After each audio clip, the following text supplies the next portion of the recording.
Hello everyone, চলুন অন্য একটি বিন্যাসের অঙ্ক করি।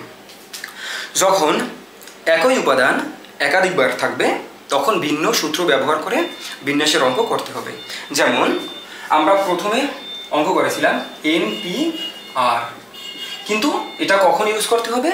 যখন পুনরাবৃত্তি থাকবে না, যখন রিপিটিশন থাকবে না, তখন আমাদের NPR এর সূত্র ব্যবহার করতে হবে। কিন্তু যখন একই উপাদান একাধিকবার থাকবে তখন আমাদের একই উপাদান একাধিকবার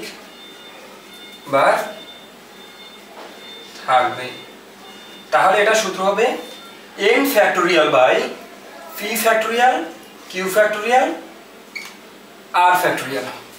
যেমন যদি বলা হয় ঢাকা শব্দটির বিন্যাস বের করো, তাহলে কিভাবে বের করব?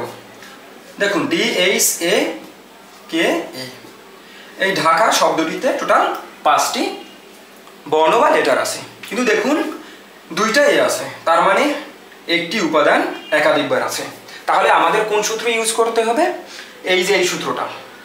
তখন আমরা NPR ব্যবহার করব না, আমরা ব্যবহার করব n factorial by p factorial q factorial r factorial. যেমন দেখুন n ফ্যাক্টোরিয়াল তো থাকবে উপরে, n ফ্যাক্টোরিয়াল, নিচে থাকবে p factorial q factorial r factorial. n factorial মানে কি? টোটাল উপাদান, এখানে টোটাল 5টি বর্ণ আছে, তার মানে উপরে হবে 5 ফ্যাক্টোরিয়াল। p ফ্যাক্টোরিয়াল মানে কি? যদি একটি উপাদান যদি একাধিকবার থাকে তখন সেটাকে আমরা একটাকে ধরে নিব p, যদি অন্য একটি উপাদান একাধিকবার থাকে সেটাকে ধরে নিব q, যদি অন্য একটি উপাদান একাধিকবার থাকে তখন সেটাকে ধরে নিব r। এভাবে আমরা আগাবো। দেখুন এখানে 2টাই আছে, তার মানে আমরা ধরে নিব 2 ফ্যাক্টোরিয়াল।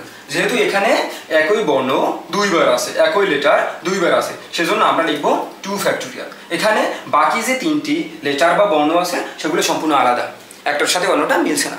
তাহলে আমাদের এখান থেকে অঙ্ক শেষ করতে হবে। দেখুন 5 ফ্যাক্টোরিয়াল মানে হলো 120, 2 ফ্যাক্টোরিয়াল মানে হলো 2, অ্যান্সার হবে 60।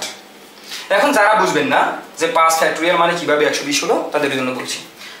5 ফ্যাক্টোরিয়ালকে এভাবে লিখবো, 5 থেকে শুরু করে 5 গুণ 4 গুণ 3 গুণ 2 গুণ 1, এভাবে। যেমন দেখুন 5 × 4 × 3 × 2 × 1, টোটাল 120 হয়।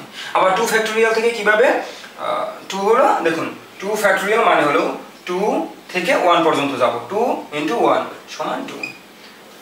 আশা করি বুঝতে পেরেছেন।